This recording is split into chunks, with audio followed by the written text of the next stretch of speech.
Hey guys, Lee Ann Del Carpio here. And this past week, I took some time out to really reflect and be in the space of what I call in the becoming.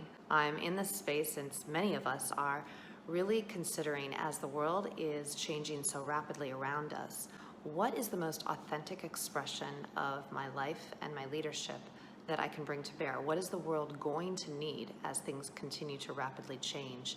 And how can I best serve in that space? The problem with being in the becoming is that it's neither here nor there quite yet. It's really the void. There's a lot of openness, there's a lot of space for questioning.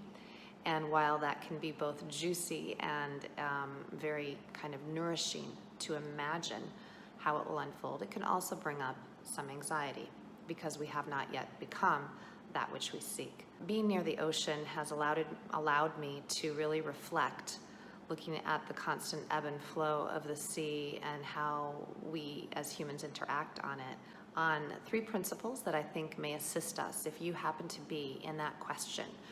What is the most authentic expression of my life and my leadership?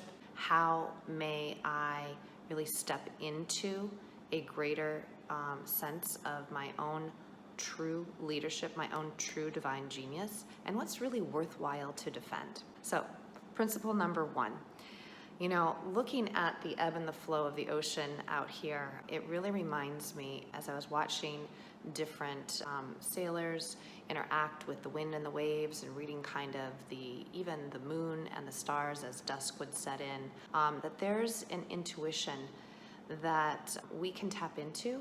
And when we actually lean into the way the waves are taking us, rather than resisting what was or what our old mental model was, it allows us to propel faster.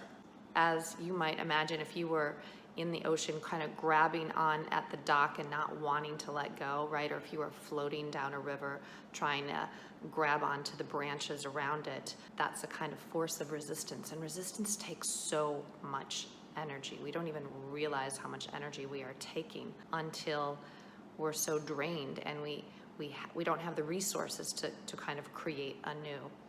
And so how might we allow those insights to come? How might we allow where life or our business model may be taking us in directions that we haven't yet foreseen, planned, predicted, or controlled?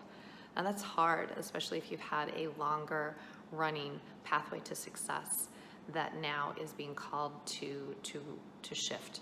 Second principle, there's been a kayaker who goes out into the ocean here every day, open sea kayaking, impressive, really strongly kayaking all the way out between this island and the mainland. And it is incredible to see the flipping, the restabilizing, the going forward, the kind of almost ballet-like agility with which this kayaker is almost at one with the waves. And it struck me, the more that I watch this individual every day, that practicing the flip really helps him execute in the moment when the adversity of the unsuspecting wave, kind of comes upon him and he's actually flipping right around.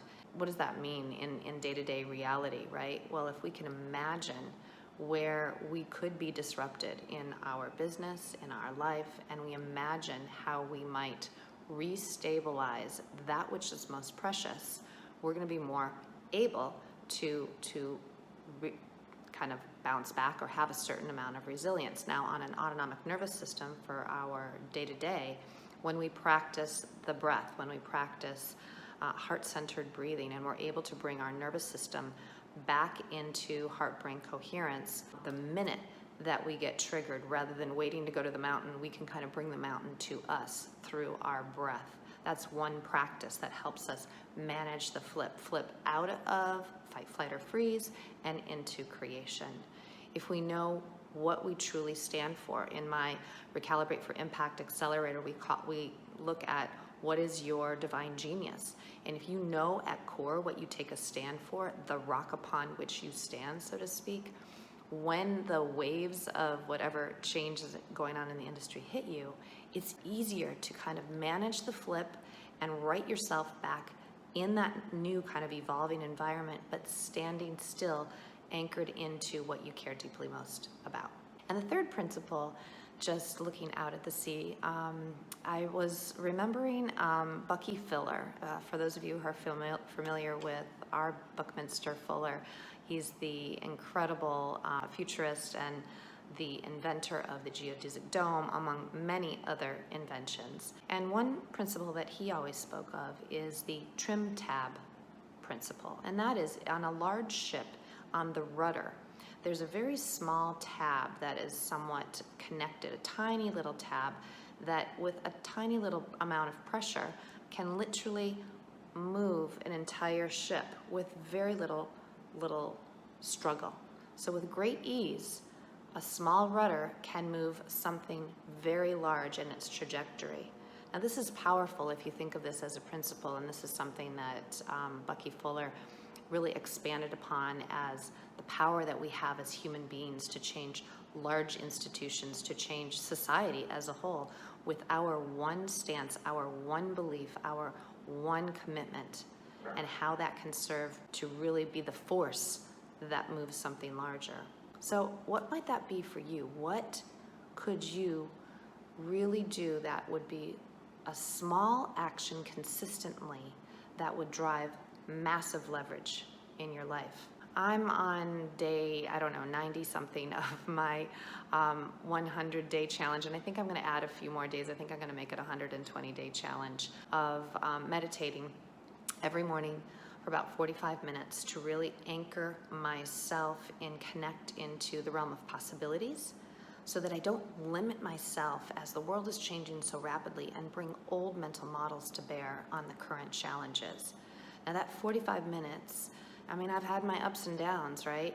But that 45 minutes gives me huge leverage in the day, and it's a simple action taken consistently that makes a grand result. And so I invite you, if you think about these three principles, leaning into the unfolding, practicing the flip, and trim tab. How can you embrace the trim tab? These are three principles that will help you deal with the rapid amount of change and really sink into the becoming. Don't limit the possibilities of who we are to become, but we sense into that future you that wants to emerge. Give it a try. Let me know how it goes.